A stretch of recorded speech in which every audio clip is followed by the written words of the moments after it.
Greetings, Internet friends. Welcome to another episode of the SynergyCafe online show, featuring speaker, entertainer, close-up illusionist, and marketing alchemist, Magic Brad. It's the Internet lifestyle show about career, finance, relationships, spirituality, and wellness. We're moving the online chatter over to real-life activity. And now, please welcome your host of SynergyCafe, Magic Brad.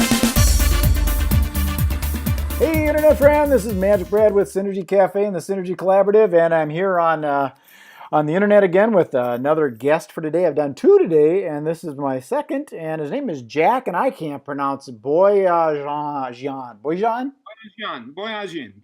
is the easy pronunciation. Boyajian. Where is it? What kind of name is that? It's Armenian, actually. Armenian. Yes. We had a lot of those. We'll give it away at the end. If you see an IAN, it's 95% certain that there's some Armenian blood there. Yeah, we had some Armenians out. I lived out in LA for a while. We used to promote martial arts, and there was a lot of guys out there doing judo and stuff. And Sure, absolutely, yeah. yeah, and God, I can't remember the name of the city, but there are a lot of Armenians there. Yes. Glendale, probably. Yeah, yes, exactly. There you go. That's exactly what it was. So, what part of town are you? Where are you in the United States? I'm in New Jersey, in Bergen County, New Jersey, which is just outside of New York. It's a suburb of New York, probably the closest suburb for in New Jersey to New York. It's about a half hour downtown. Yeah, I knew a guy from Hoboken. Yeah, they're a little closer. Yeah, Hoboken is same area. Got it. I've been there.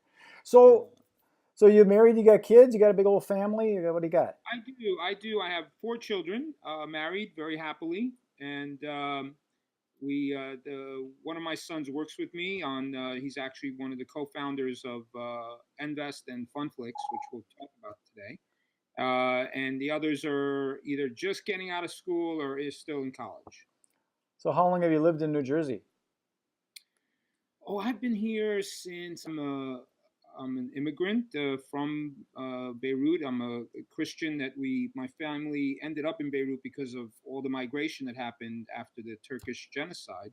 Got it. And we ended up coming here. My father brought 4 children here, kind of didn't speak any word of English, ended up becoming his interpreter and then his manager and then his partner.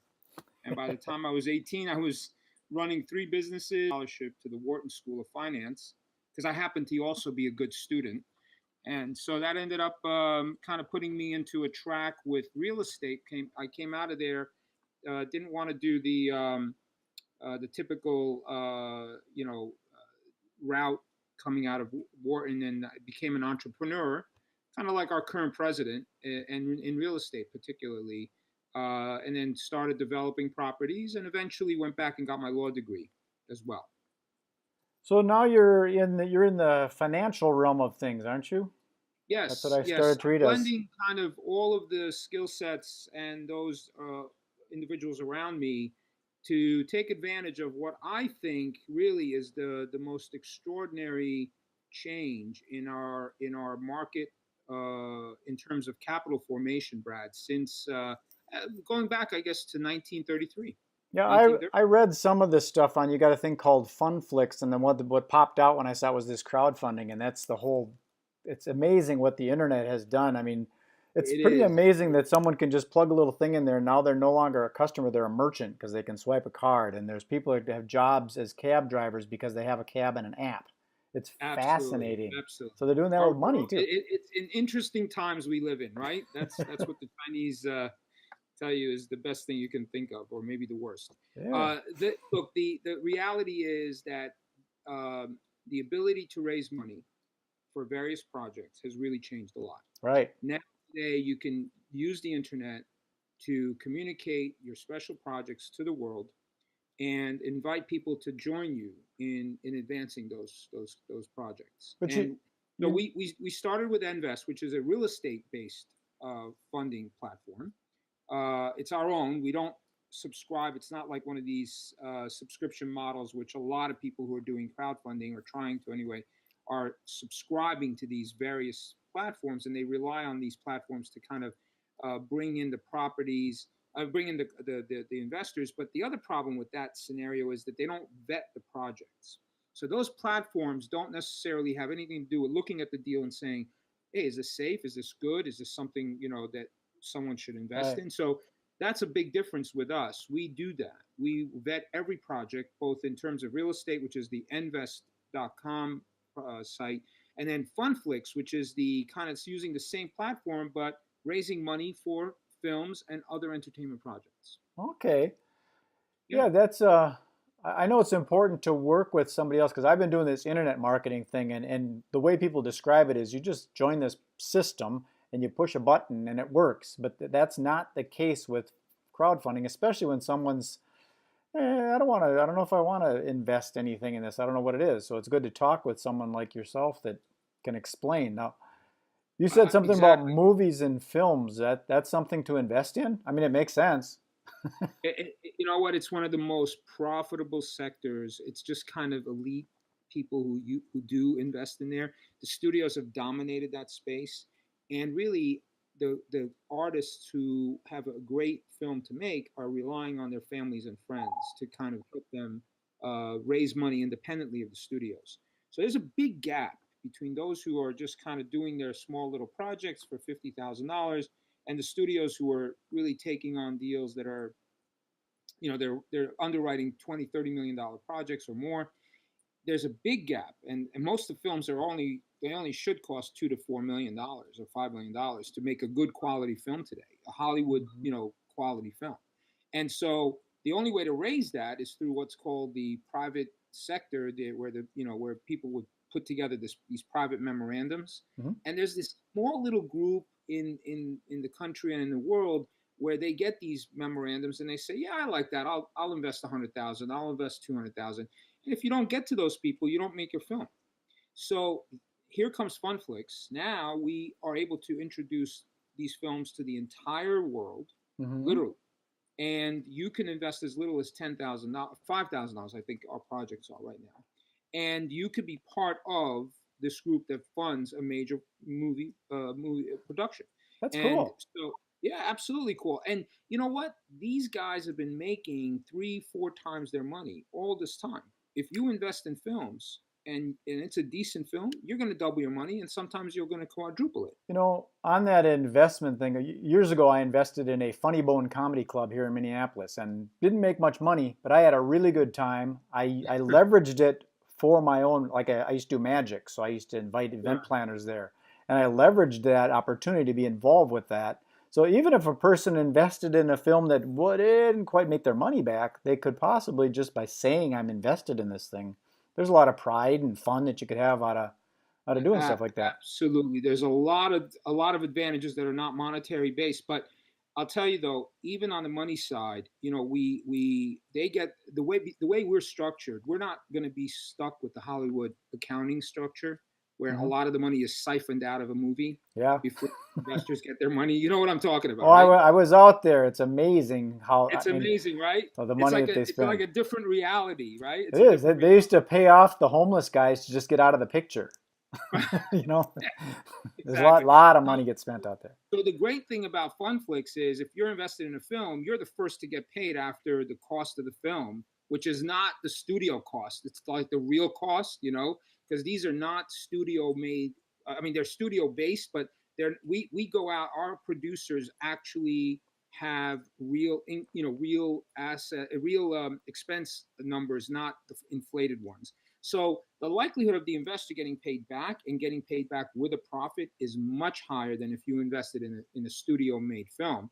The other thing is, Brad, once the run of the film is done and theatrical release is done, and so is the pay-per-view and the Netflix of the world and so forth, it goes into a library. The film will go into a library, and your investment goes into a library as well.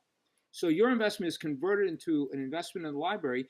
And so every film that Funflix will fund will end up in this library. So if you happen to have maybe picked maybe the average film instead of the big blockbuster, guess what? You're going to eventually benefit from that big blockbuster too, because it's going to be part of that library.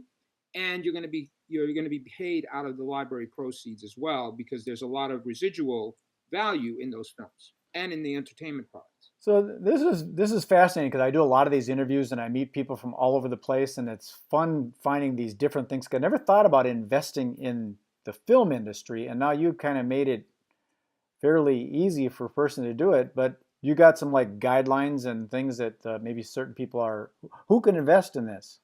That's a good point. Right now, FunFlix, just at this moment, is only for those who can establish accreditation. And what I mean by that is you have to have the ability to show that you have at least $1 million of assets, not money, just assets. Mm-hmm. And you have to also, or you have to show that you're making at least $200,000 a year. Okay. Either way, you're accredited and you can participate. In a couple of months, we're going to have non-accredited investments as well through Title III and Title IV. And I'm talking jargon now. It's about the crowdfunding statute that passed a couple of years ago. So in a couple of months, we're going to be able to put up movies that are a little bit smaller in terms of budget, under $1 million, and you can invest as little as $250. Really? Wow. I mean, Pretty that would cool. be cool. We're just doing it. I know that I use Fiverr sometimes, and I had some people, these Indian women, balance pots on their heads with my logo on it, and it cost me $5, and it's just fun to do it. So it'd be $250 just to say you're invested in a movie. It'd be worth it. Absolutely, and and eventually, if you invest enough, you could actually get, a stand-in part. You can get, you're going to be able to see production of the film and or entertainment product through a webcam, so you will actually see the production. You'll be able to go online and see it and look at it. You'll be involved in the premiere. You'll be notified of premieres. So there's a lot of positive aspects to this that are not just necessarily making money. It's a lot about, supporting the people you want to support, Mm-hmm. supporting, great talent that or want to know more about. So it's going to become a community of people both supporting and producing and talent and directors and all of this as almost kind of a family of these various resources that are going to produce quality entertainment and movies. Got it. And we're gonna do TV series too. That's kind of what I was just going to ask, is because out in the movie industry, there's a lot of stuff, documentaries and comedies and talk shows. And so what types of programs could a person get involved with? Series, series that would be picked up, let's say, by Netflix. The documentaries that are one-offs or multiple series of documentaries. I can think of where, Viceland now is a huge production, right? But imagine something like Viceland coming on the market today and FunFlix supporting it. So imagine the first 13 series of Viceland being kind of done by FunFlix, being picked up by, let's say, one of the major studio, major TV, cable, or whatever. And now it'll be self-sustaining. You'll get fees from that television channel or brand product, or in some cases, product placement fees, and then you're off to the races. Now you the next 26 episodes are self-funded, but you as an investor continue to benefit from that activity. So when you say benefit, and more. When you say benefit, usually investors want their money back. How do they make their money? I was just about to say, you benefit in the sense that you get your capital back first, and then you'll get proceeds from residuals and series fees that come in from the various groups that want to promote, want to show your film or want to show your entertainment piece. Very cool. Every episodic value, there's an episodic value to those things that have shown that they can attract audiences. And it could range from, you could have you could launch a 13 episode series, and then the next year it gets picked up for, say, 26 episodes, right? The episodic value of that could be as much as $1 million an episode, if it really hits. So is this kind of investment, is this like a risky investment, and it's something you put money into it and everything ends up on the editing room floor and it never gets produced, or what? Well, look, FunFlix is a different product than, let's say, real estate. Invest through real estate is very much more certain. has a lot more. You have real property as your underlying asset. Uh, Funflix is producing product, and therefore it's creating assets. And so, in that sense, you're going to have a lot more opportunity in Funflix to create something new and different. And you could, I mean, you can see evidence of many, many other products that have cost you $3 million to make, and it could return 60 million, right? If you were in the studio industry, you might only get a fraction of that 60 million, but in Funflix, the investors are going to get a vast majority of that upside. And yeah, it could be very profitable. Can it also fail? Of course it can. It's part of the investment environment. Sure. But you'll be able to know exactly how much it costs to make, what the theatrical releases are. And what's important, Brad? The films are better sold when they're in the can, meaning they're shot, they're edited, post-production's done. Now you go to the festivals and you show the product. Sure. Now it's picked up by the major distribution market, and they pay you well. They pay you for your production cost completely, which means the investors get their money back at that point. And then they pay you a percentage, a good percentage of their theatrical revenues. So I got a couple more questions, and then I want to ask you my big why question. And right before I do that, I want to find out how we can get a hold of you and Sure. converse. But one question I kind of had was, do we get to kind of pick and choose? How do we find out? Do you send us a script or something, and we say, okay, sounds like a good one. I think I'll invest in that. Yeah, you go on Funflix and you click on the particular movie that's kind of synopsis. The synopsis is right there for you, and you get a chance to read the script. You have a treatment that might be on there as well. You might actually have people who've already read the script and have opinions on it. You'll have potential cast members that have either been already, firmed up or are potential suggested script cast. So there's a whole bunch of information. Oh, and also financial data, right? Like, what do we anticipate? High, low, medium, high, medium, low in terms of revenues, and then expenses are identified both above the line and below the line. So it's all there. Everything is online and available for the viewer and the investor to see and be comfortable that they understand. Because in addition to that, even the producer's history, their craft, their success, the past performances, all of that is online. Okay, one more question, then I want to ask you how to get a hold of you, and then I got my why question. But this is sort of a new kind of thing. So do you see any drastic changes that might be happening with this new industry? Only positive. I see it eventually getting widespread recognition. I think a lot of people are going to get comfortable with it. I think the regulations about limiting the size of these projects are going to, the cap is going to continue to go up as the SEC and the government gets a little more comfortable that people are getting, they have the knowledge base to make good decisions, and they're not being taken. As long as fraud and manipulation doesn't penetrate our industry, we'll be fine. Got it. I think that's a self-governing situation.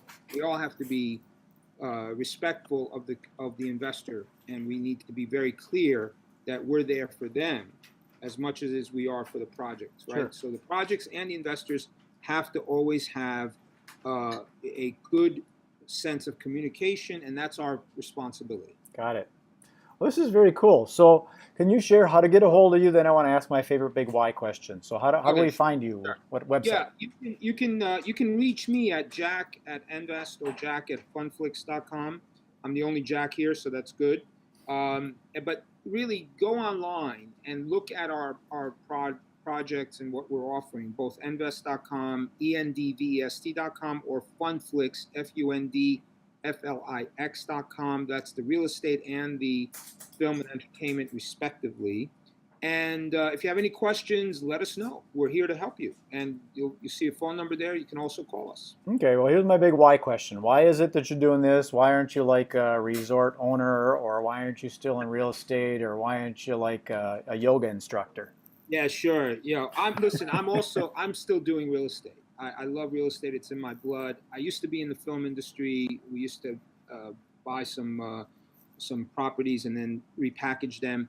I love these two industries. I'm still involved in real estate. I love film and entertainment. I hope to get back into it. I also love, at my age, at my time, I'd love to see others become involved in both those categories, in both those industries. And I think this is an amazing opportunity. It's once in a lifetime, and I'm so happy that I can be part of that and help to bring these projects to the masses for their investment and the point of doing it. Okay, well, I'm going to check it out. It's an interesting fund flick. So funding the flicks. I get it. That's cool. You got it. You got it. Well, I appreciate you taking the time today to be on Synergy Cafe, and maybe down the road we do another one. I do some stuff on the financial end of real estate and things like that. So, Jack, appreciate you taking the time. Thank you, Brad. Thank it was you. a pleasure. Peace. Take care. Peace.